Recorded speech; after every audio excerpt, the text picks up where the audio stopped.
Hi, my name is Matt Eicheldinger. I am the author of the Matt Sprouts series. Hey, I'm Dustin Brady. I'm the author of the new series, Adventures in the Video Game.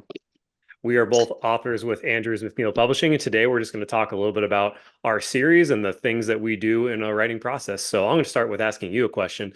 Dustin, you've been doing this for a while. What is your newest series about, or continuation, I should say? Yeah, for sure. So, Adventures in a Video Game, I wrote this to be standalone adventures for kids. So, I have a Trapped in a Video Game series. That's a serialized series where kids can read it start to finish.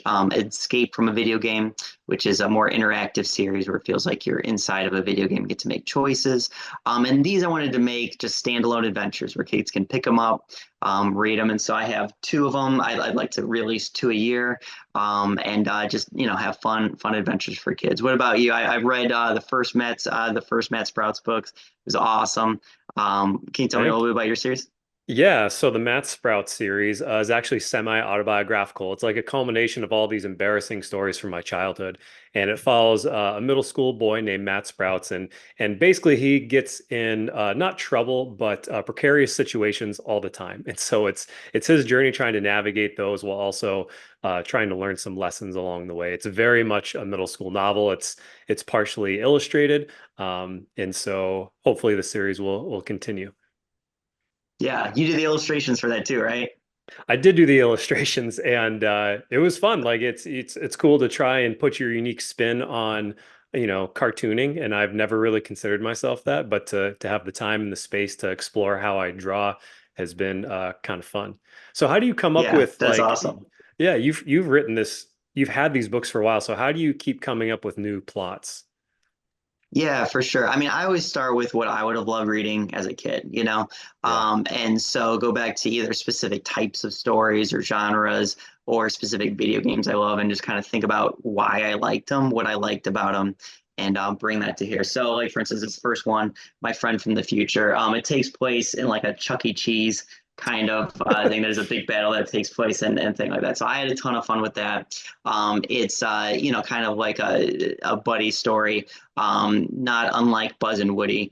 Okay. The girl that comes out from the video game, she believes she's from the future, and so there's all kinds of hijinks involved with that. I was a reluctant reader. And so when I think about cliffhangers, like that was the thing that always grabbed me the most is Yeah, I sometimes I would, and this probably isn't good practice, but sometimes I would like skim the chapter just because I want to know what the next cliffhanger is so that I know, yeah. oh, okay, something good is coming. And I think what's fun about, or the difference between like, early readers and middle grade is middle grade, I think is better equipped to make these predictions as they're reading, right? Mm-hmm. And so, Mm-hmm. like, as they're in the middle of trapped in a video game series, a new series, and the Matt Sprouts, hopefully, what they see by page two is they're already subconsciously like thinking of predictions as they're Yeah, reading. Whereas, yeah, like elementary, you get done with a book and then you're like, what do you think will happen next? And that's still yeah, great.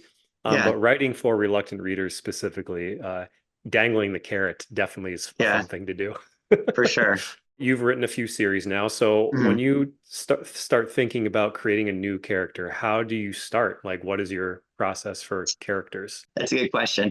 I think for me, it starts at different places with different books. Where some books I get really excited about a concept that I'm excited to tell or a type of story. Some books I'm more excited about the character and kind of dive in from there. Um, Usually I try to have an idea about what the character is like. What are some things that make them different? What are some things that make them unique? Mhm. And then just go from there. Usually I'll take some kind of aspect of my personality and magnify that, and that makes it a little easier to write. And so that first draft, usually the character to me doesn't feel that real. It's just kind of a person going through this story. Gotcha. And then I pick up on things that maybe that character does that was surprising to me. Maybe some, the way that they talk, different things that they say, and then honing in on that through my second draft. The second draft is really where the story for me comes together a lot, and that's usually where the character comes together. Usually, I'll have an idea of where the character is before I start writing, and then I start writing, and that character is more obnoxious than I would want. And so I kind of go back and change some things there. But that's usually where it starts. Or I have an idea and then we write and see how it goes. And then, the things that surprise me most are usually the best traits and best parts to pick up on from Yeah. that. What about you? How do you go about building your characters?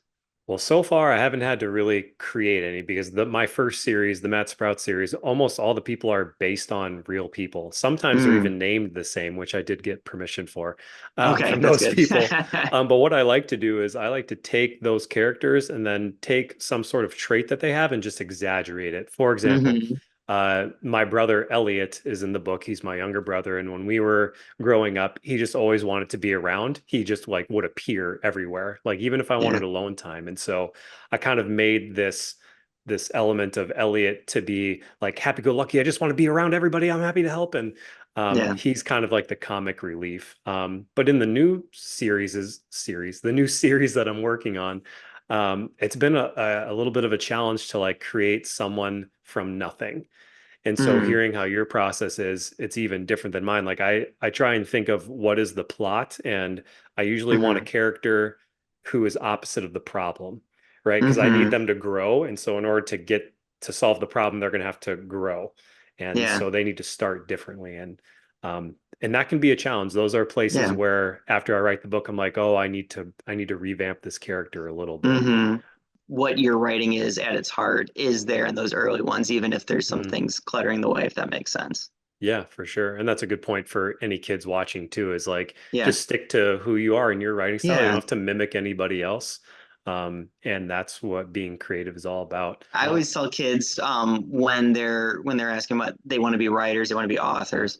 I always tell them like just finish it, just write something Yes, and yeah. finish it. You know, as you finish it, you learn who you are, what connects with people, and when you finish it, you get to have something that you can share with other people.